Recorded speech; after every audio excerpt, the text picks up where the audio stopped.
કામદારના મોતના મુદ્દે પરિવારે હંગામો મચાવ્યો હતો। અંકલેશ્વરની મોહન પોલીફેબ કંપની 1.5 મહિના પૂર્વે 3 કામદારો દાઝ્યા હતા, જે પૈકી એક કામદારનું 41 દિવસની સારવાર બાદ મોત નીપજ્યું હતું। કંપનીએ હોસ્પિટલ ખર્ચમાં પણ હાથ ખંખેરી લેતા અંતે પરિવાર દ્વારા કંપની ખાતે ઘસી આવી ઉગ્ર રજૂઆત કરી હતી। અંકલેશ્વર જીઆઈડીસીમાં મોહન પોલીફેબ કંપનીમાં ગત 17મી એપ્રિલના રોજ રિએક્ટર પડતા તેમાંથી એસિડ ઢોળાતા ત્યાં કામ કરી રહેલા 52 વર્ષીય અવધેશસિંહ શિવલોચનસિંહ સહિત અન્ય 2 કામદારો દાઝી ગયા હતા, જેમાં ગંભીર રીતે અવધેશસિંહ લોચનસિંહ શિવમોર દાઝ્યા હતા।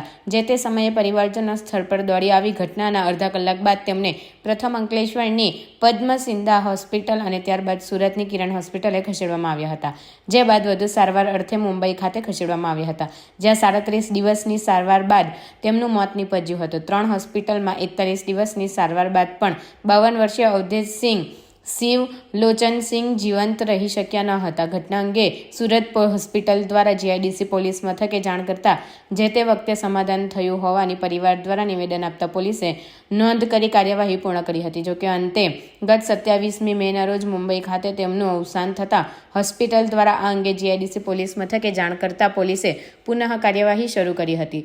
જોકે ઘટનામાં પ્રથમ હોસ્પિટલ ખર્ચ આપવાનું નક્કી કર્યા બાદ કેટલાક ખર્ચ આપી કંપની સંચાલક હાથ અદ્ધર કરી દીધા હતા અને પરિવારને વિવિધ આપેલા વચનમાંથી હાથ પાછા ખેંચી લેતા અંતે પરિવાર દ્વારા અન્ય આગેવાનો સાથે કંપની ખાતે આજ રોજ હલ્લાબોલ કર્યો હતો અને કંપની દ્વારા પોલીસ, ફેક્ટરી ઇન્સ્પેક્ટર કે અન્ય કોઈને પણ જાણ કરી ન હતી અને જે તે વખતે ઘટના બની હતી ત્યારે પણ ફાયરની મદદ ના લીધી હતી અને સત્ય છુપાવ્યું હતું અને હવે પરિવારને વળતર આપવામાં આનાકાની કરતા અંતે સમગ્ર મામલો સામે આવ્યો હતો। ઘટના અંગે મૃતકના સંબંધી રિષભસિંહે જણાવ્યું હતું કે કંપનીના માલિક દ્વારા લેખિત આપવા છતાં ફરી ગઈ છે, એની ન્યાય મળવો જોઈએ, એક અમારી માંગ છે।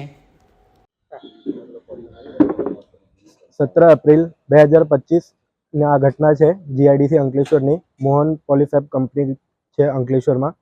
ત્યાં લગભગ આ 11:30 વાગ્યાની આજુબાજુ આ બનાવ બન્યો છે। રિએક્ટર પડીને એસિડ પડ્યા છે મારા પપ્પા ઉપર, પણ ત્યાં 1.5 કલાક સુધી કંપનીમાં મારા પપ્પા પડ્યા હતા, પણ કંપનીવાળા ના અમને ના કોઈ સરકારી કે એમ્બ્યુલન્સ કે ફાયર બ્રિગેડ કોઈને જાણ નથી કર્યા।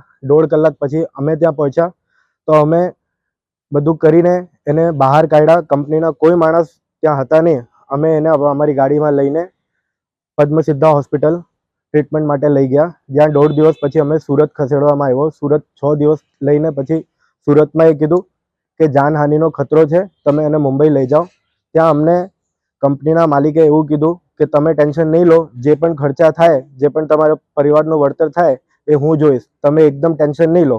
પણ એ વચ્ચેથી અમે મૂકીને જતા રહ્યા ને મુંબઈ અમે 32 દિવસ ટ્રીટમેન્ટ કરાવીને પછી મારા પપ્પા ત્યાં ડેથ થઈ ગયા ને કંપની તરફથી એના પછી પણ કોઈ કાર્યવાહી નહીં, કોઈ માણસનો કોન્ટેક્ટ નહીં, કંઈ પણ નહીં, ના અમારી વાત સાંભળે છે ને કંઈ કરતો। કઈ કંપની ઘટના છે? આ મોહન પોલીફેબ કંપની છે, સંદીપ અગ્રવાલ ઓનર છે એનો ને અમારી પાસે બધું ડિટેલ છે એનું કે બધું લખીને અમને આપ્યા હતા કે હું બધું તમારું સારવાર કરીશ, ટ્રીટમેન્ટ કરાવીશ ને પરિવારનો ખર્ચા આપીશ જ્યાં સુધી એના છોકરા છોકરી ભણશે, જ્યાં સુધી એ ઠીક નહીં થઈ જાય। શું માંગ છે તમારી? અમારી એ જ માંગ છે કે અમને ઇન્સાફ જોવે। એની કંપની આજના ડેટમાં પણ ચાલુ છે। આજે 40 દિવસથી વધારે થઈ ગયા પણ ના જાણ મીડિયામાં થઈ ના પોલીસમાં થઈ, આની જીપીસીપીમાં થઈ। હોસ્પિટલના ખર્ચા ને એના છોકરા ને છોકરીના ખર્ચા અમને જોવે, એ અમારી માંગણી છે।